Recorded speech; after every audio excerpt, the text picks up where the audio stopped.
And we're back reading Pride and nope, not Pride and Prejudice. Sense and Sensibility.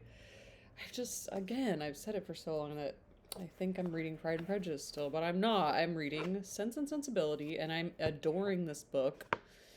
And also, you think it's going to be really hard to read English sometimes, and it's not. It's been really enjoyable and fun. And now we're on chapter 18, XV 111111. And I think I was trying to read too much into the last chapter, but they were just talking about wealth and how Marianne has kind of a childish view about wealth, and she wants to live like way over her means, but also money can't give you happiness. And Eleanor can live like half as much and still be happy. And money, can't buy me love, can't buy me happiness, but also it is nice. It is nice to just have money to buy needs when you need it. And I think when Marianne told Edward that he was reserved, he didn't like that very much.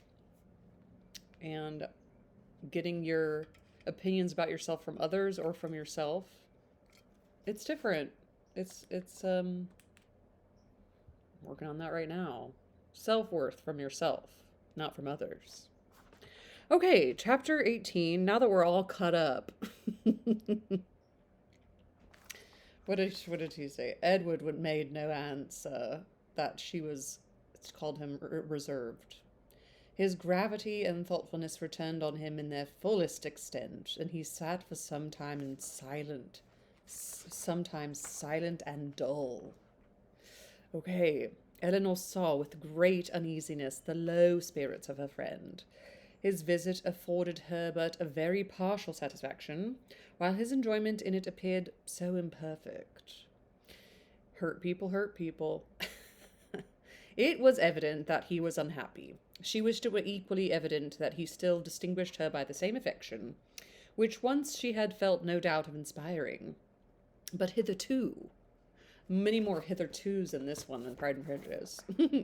The continuance of his preference seemed very uncertain, and the reservedness of his manner towards her contradicted one moment what a more animated look had animated look had intimated? Why is that word weird to me? Intimated? Intimated.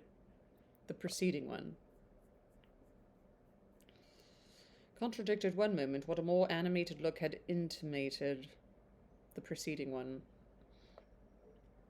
He joined her and Marianne in the breakfast room the next morning before the others were down, and Marianne, who was always eager to promote their happiness as far as she could, soon left them to themselves. But before she was halfway upstairs, she heard the parlour door open, and turning around was astonished to see Edward himself come out. "I am going into the village to see my horses," said he. "As you are not yet ready for breakfast, I shall be back again presently." Oh. There you have it. Edward returned to them with fresh... He didn't want to be alone with Eleanor. Edward returned to them with fresh admiration of the surrounding country. In his walk to the village, he had seen many parts of the valley to advantage, and the village itself, in a much higher situation than the cottage, afforded a general view of the whole, which had exceedingly pleased him. He had a bit of fresh air. Reset the system. I got you. This was a subject which ensured Marianne's attention, and she was beginning to describe her own admiration of these scenes, and to question him more minutely on the subjects that had particularly struck him, when Edward interrupted her by saying, "You must not inquire too far, Marianne. Remember, I have no knowledge of the picturesque, and I shall offend you by my ignorance and want of taste if we come to particulars. I shall call hills steep, which ought to be bold, surfaces strange and uncouth, which ought to be irregular and rugged, and distant objects out of sight, which ought to be only distinct through the soft medium of a hazy atmosphere. You must be satisfied with such admiration as I can honestly give. I call it a very fine country. The hills are steep, the woods seem full of fine timber, and the valley looks comfortable and snug, which with rich meadows and several neat farmhouses scattered here and there. It exactly answers my idea of a fine country because it unites beauty with utility, and I dare say it is a picturesque one too because you admire it. I can easily believe it to be full of rocks and promontories, grey moss and brushwood, but these are all lost on me. I know nothing of the picturesque. I like that. I am afraid it is but too true, said Marianne, but why should you boast of it? I suspect, said Eleanor, that to avoid one kind of affection, Edward here falls into another, because he believes many people pretend to more admiration of the beauties of nature than they really feel, and is disgusted with such pretensions. He affects greater indifference and less indiscrimination in viewing them himself than he possesses. He is fastidious, and will have an affection of his own. It is very true, said Marianne, that admiration of landscape scenery is become a mere jargon. Everybody pretends to feel and tries to describe with the taste and elegance of him who first defined that picturesque beauty was. I detest jargon of every kind, and sometimes I've kept to my feelings to myself, because I could find no language to describe them in but what was worn and hackneyed out of all sense and meaning. She said I better be quiet instead of saying some hackneyed jargon. Whoa. I am convinced, said Edward, that you really feel all the delight in a fine prospect which you profess to feel, but in return your sister must allow me to feel no more than I profess. I am a fine prospect, but not on picturesque principles. I do not like crooked, twisted, blasted trees. I admire them much more if they are tall, straight, and flourishing. I do not like ruined, tattered cottages. I'm not fond of nettles or thistles or heath blossoms. I have more pleasure in a snug farmhouse than a watchtower, and a troop of tidy, happy villagers please me better than the finest banditti in the world. Banditti. Banditti. What is a banditti? I like that. Banditti. Banditti. No, that's not it. I have to look up Jane Austen, because it's like bandit. It's like that's not a word anymore. He's described to describe figures he finds. Edward Ferrars uses the words bandity to describe the figures he finds more appealing than a watchtower, implying preference for the charm of a snug and of the potential danger and risk of associated with outlaws. Oh, bandity in the world. A troop of tidy, happy villagers please me better than the finest banditti in the world. Oh, I see. Marianne looked with amazement at Edward, with compassion at her sister. Eleanor only laughed. The subject was continued no farther, and Marianne remained thoughtfully silent, till a new object suddenly engaged her attention. She was sitting by Edward, and in taking his tea from Mrs. Dashwood, his hand passed so directly before her as to make a ring with a plait of hair in the centre, very conspicuous on one of his fingers. A plait of hair. Huh. I never saw you wear a ring before, Edward, she cried. Is that Fanny's hair? I remember her promising to give you some, but I should have thought her hair been darker. Marianne spoke inconsiderately what she really felt, but when she saw how much she had painted Edward, her own vexation at her want of thought could not be surpassed by his. He coloured very deeply, and giving a momentary glance at Eleanor, replied, Yes, it is my sister's hair. The setting always casts a different shade on it, you know. Eleanor had met his eye, and looked conscious likewise. That hair was her own. She instantaneously felt. That hair was her own?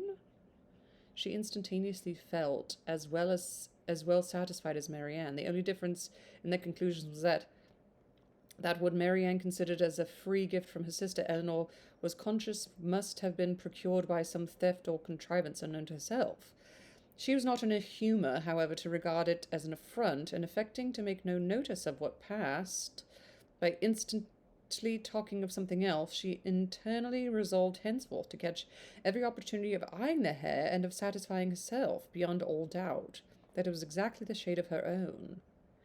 She gave Edward some of her hair. Do I remember? Did she write up that? I don't remember that. Edward's embarrassment lasted some time, and it ended in an absence of mind still more settled. He was particularly grave the whole morning. Marianne severely censured herself for what she had said, but her own forgiveness might have been more speedy had she known how little offence it had given her sister. Before the middle of the day, they were visited by Sir John and Mrs. Jennings, who, having heard of the arrival of a gentleman at the cottage, came to take a survey of the guest. Mrs. Jennings. Oh, that's funny.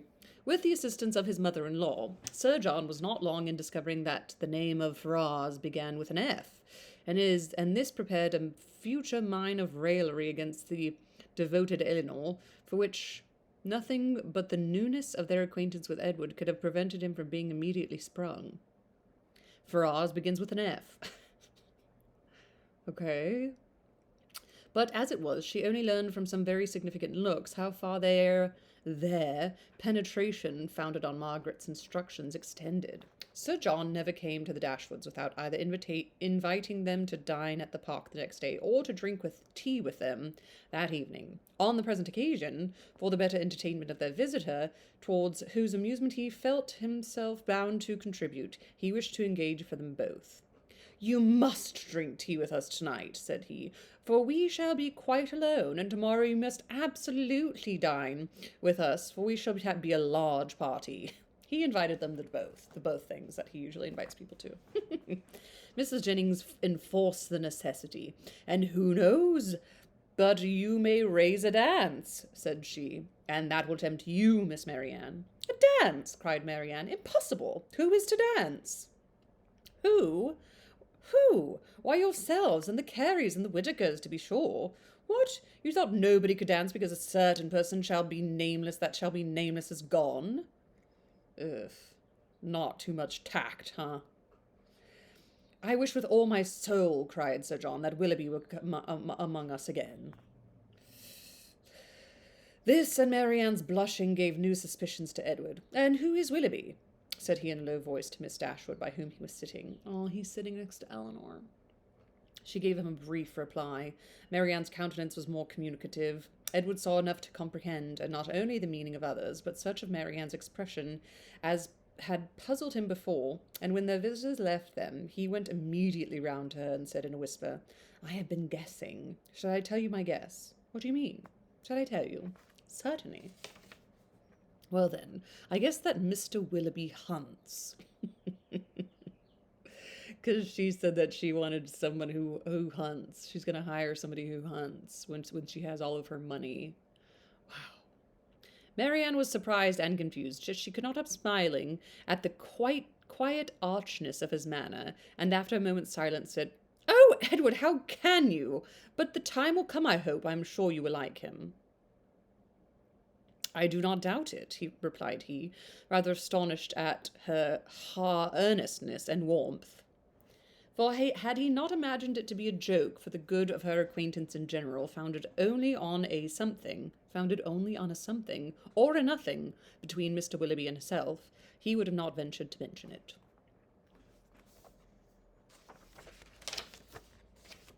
Ooh, long next chapter. Chapter 19, XIX. Edward remained a week at the cottage. He was earnestly pressed by Mrs. Dashwood to stay longer, but as if he were bent only on self-mortification, he seemed resolved to be gone when his enjoyment among his friends was at the height.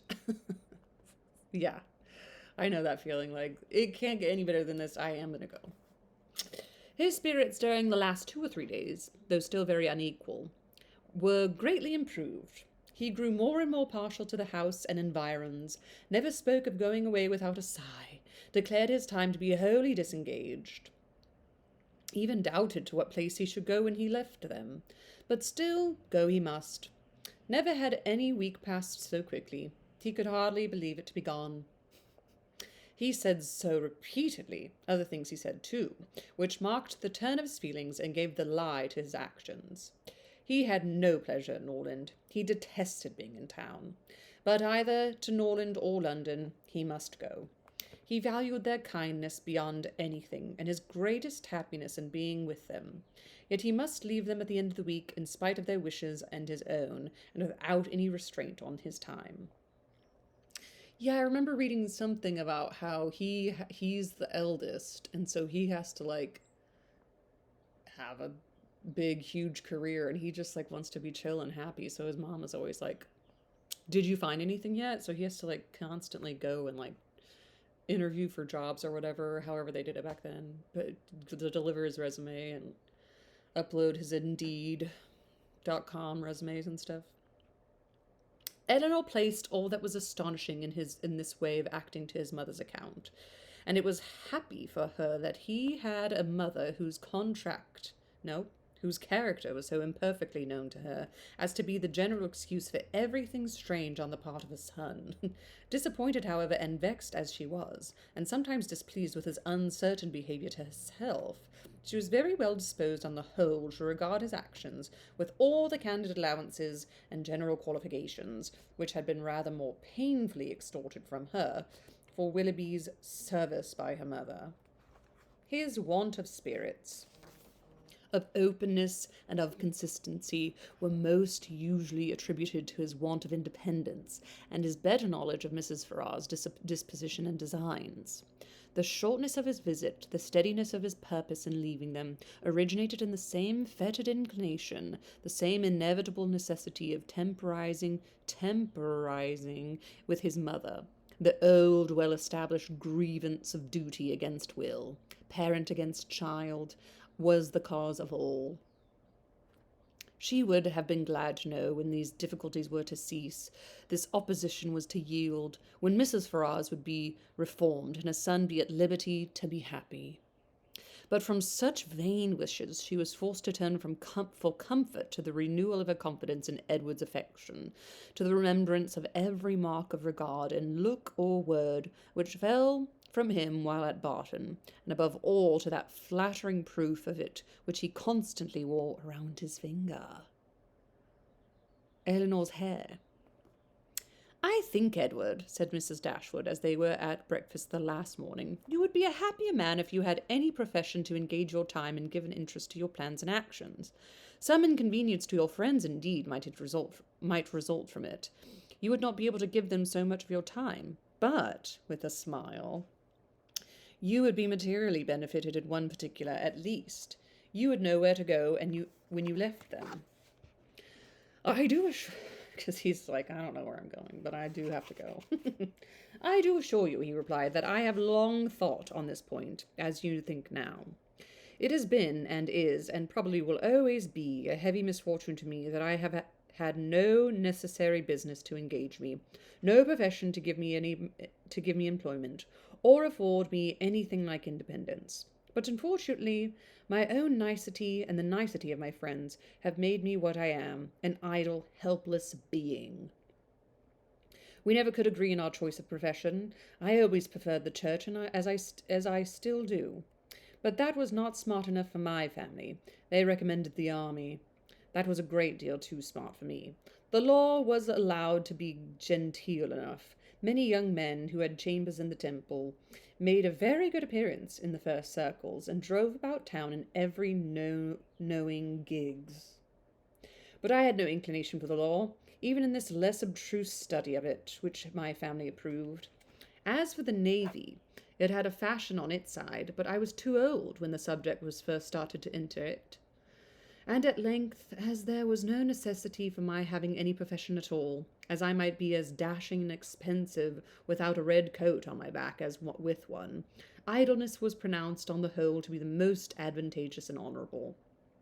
And a young man of 18 is not in general so earnestly bent on being busy as to resist the solicitations of his friends to do nothing.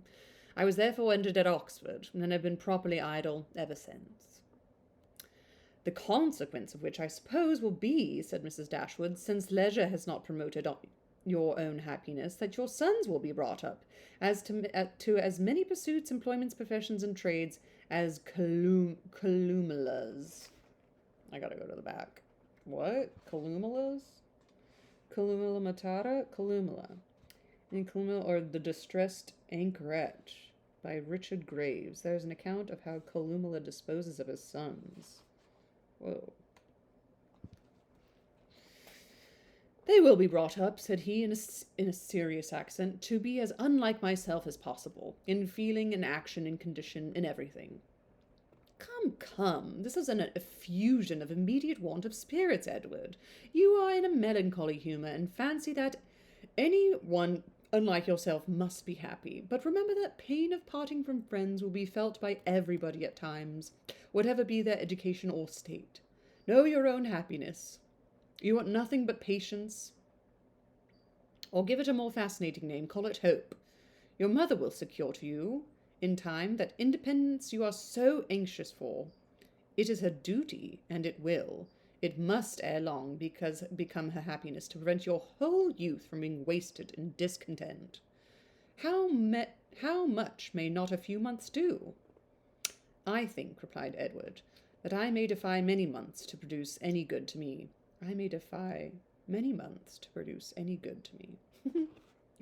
This desponding turn of mind, though it could not be communicated to Mrs. Dashwood, gave additional pain to them all in parting, which shortly took place, and left an uncomfortable impression on Elinor's feelings, especially, which required some trouble and time to subdue. But as it was her determination to subdue it, and to prevent herself from appearing to suffer more than what all her family suffered on his going away, she did not adopt the method so judiciously employed by Marianne on a similar occasion to augment and fix her sorrow by seeking silence, solitude, and idleness. Their means were as different as their objects, and equally suited to the advancement of each. Yeah, sometimes when everybody's being so emotional, you're like, well, I can't just break down too. I've got to be like the one who's has a little control over my own emotions, I guess. You know, it's so crazy. This life is so crazy. Even 200 years ago, people felt these feelings. This is so crazy. Elinor sat down to her drawing table as soon as he was out of the house, busily employed herself the whole day. Classic. Neither sought nor avoided the mention of his name, appeared to interest herself almost as much as ever in the general concerns of the family, and if, by this conduct, she did not lessen her own grief, it was at least prevented from unnecessary increase, and her mother and sisters were spared much solicitude on her account. Hypervigilance. We can't analyze or armchair psychologicalize fictional characters. But that feels like a little hypervigilance to me. But good for her. Such behavior as this, so exactly the reverse of her own, appeared no more meritorious to Marianne than her own had seemed faulty to her. The business of self-command she settled very easily. With strong affections it was impossible. With calm ones it could have no merit.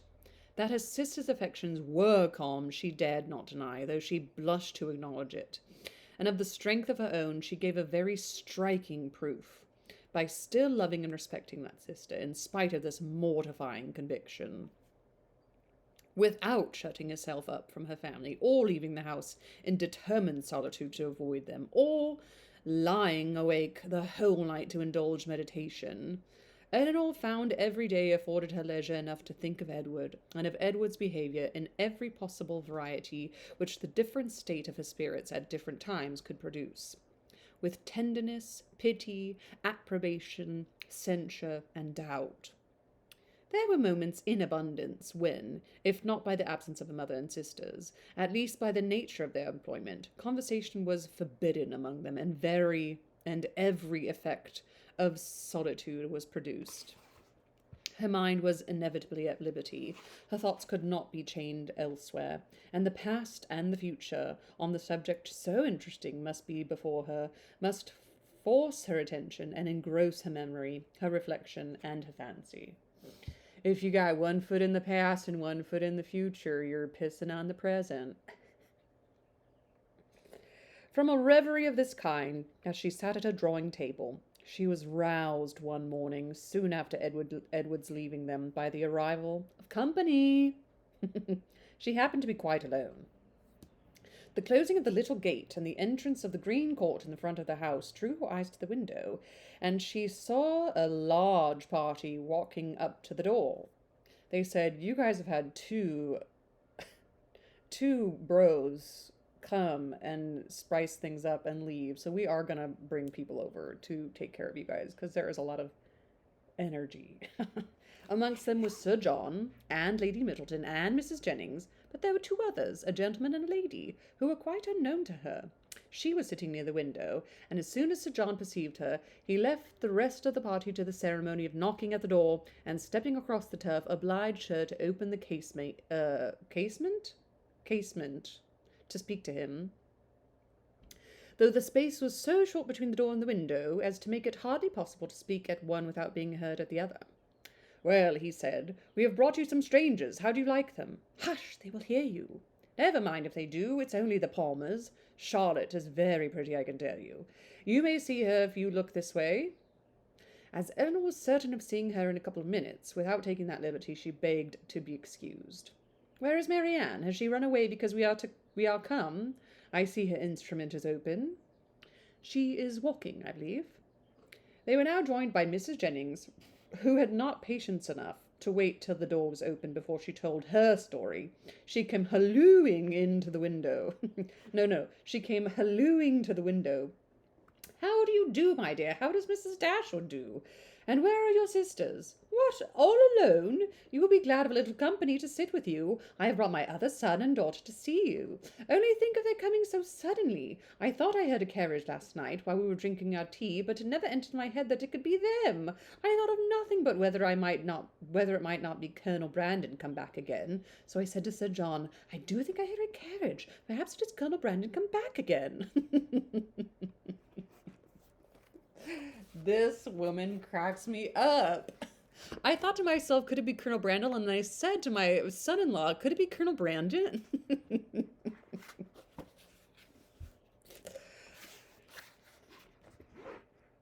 If I could be so lucky to be this woman when I'm her age. Eleanor was obliged to turn from her in the middle of a story to receive the rest of the party. Lady Middleton introduced the two strangers. Mrs. Dashwood and Margaret came down the stairs at the same time, and they all sat down to look at one another, while Mrs. Jennings continued her story as she walked through the passage into the parlour, attended by Sir John. Mrs. Palmer was several years younger than Lady Middleton, and totally unlike her in every respect. She was short and plump, and very pretty face, and the finest expression of good humour in it that could possibly be. Her manners were by no means so elegant as her sister's, but they were much more prepossessing.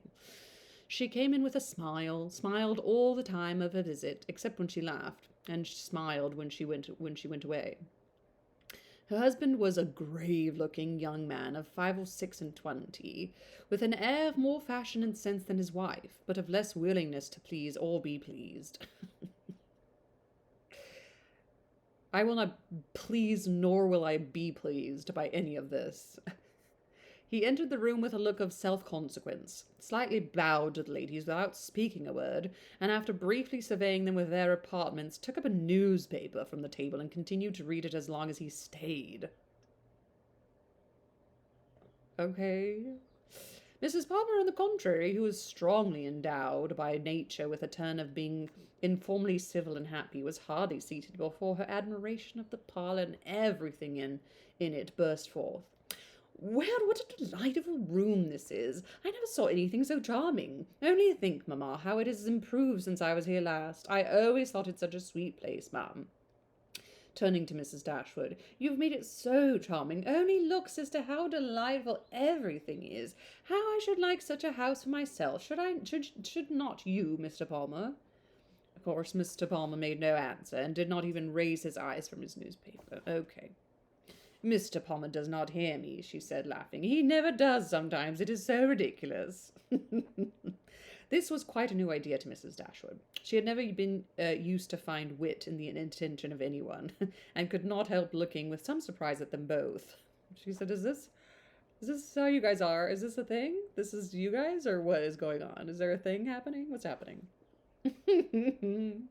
Mrs. Jennings, in the meantime, talked on as loud as she could, and continued her account of their surprise the evening before on seeing their friends, without ceasing till everything was told. Mrs. Palmer laughed heartily at the recollection of their astonishment, and everybody agreed 2 or 3 times over that it had been quite an agreeable surprise. You may believe how glad we all were to see them, added Mrs. Jennings, leaning forward towards Eleanor and speaking in a low voice she meant to be heard by no one else, though they were seated on different sides of the room.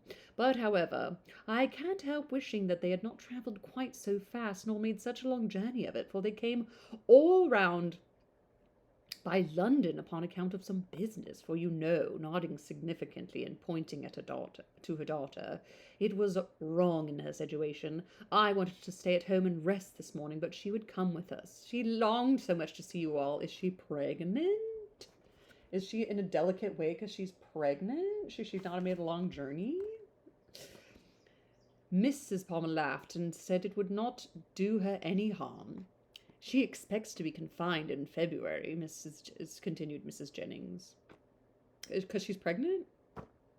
Lady Middleton could no longer endure such a conversation, therefore exerted herself to ask Mr. Palmer if there was any news on the paper. In the paper. No, none at all, he replied and read on. Okay, there's no news in that newspaper, huh? Dull. Here comes Marianne, cried Sir John. Now, Palmer, you shall see a monstrous pretty girl. He immediately went into the passage, opened the front door, and ushered her in himself. Mrs. Jennings asked her as soon as she appeared if she had not been to Allenham, and Mrs. Palmer laughed so heartily at the question as to show she understood it. Mr. Palmer looked up on her entering the room, stared at her some minutes, and then returned to his paper. Okay. Mrs. Palmer's eyes was now caught by the drawings which hung round the room. She got up to examine them. Oh, dear, how beautiful these are! Well, how delightful! Do but look, Mamma. How sweet! I declare they are quite charming. I could look at them forever. And then sitting down again, she very soon forgot that there were any such things in the room. When Lady Middleton rose to go away, Mr. Palmer rose also, laid down the newspaper, stretched himself, and looked them all around. My love, have you been asleep? No, my love, have you been asleep? Said his wife, laughing. He made no answer. Classic.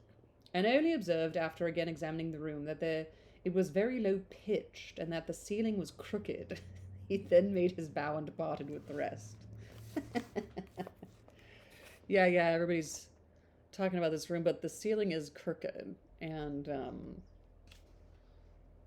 it's very low pitch in here. Cool, right on. Okay, bye. Sir John had been very urgent with them all to spend the next day at the park. Mrs. Dashwood, who did not choose,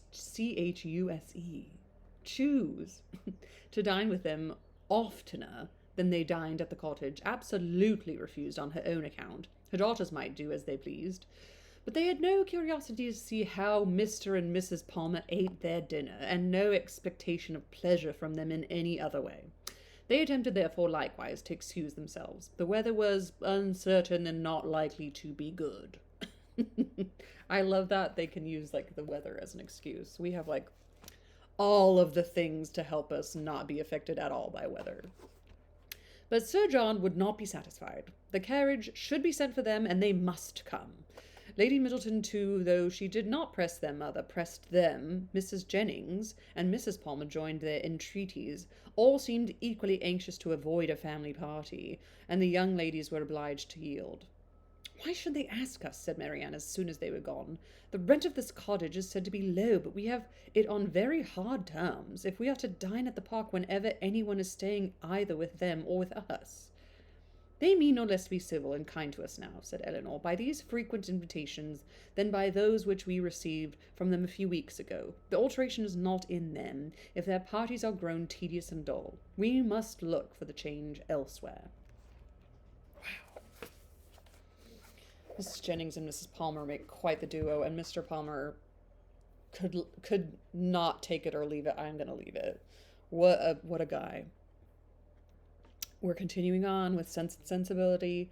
Thank you all for listening, and happy reading. Ta ta.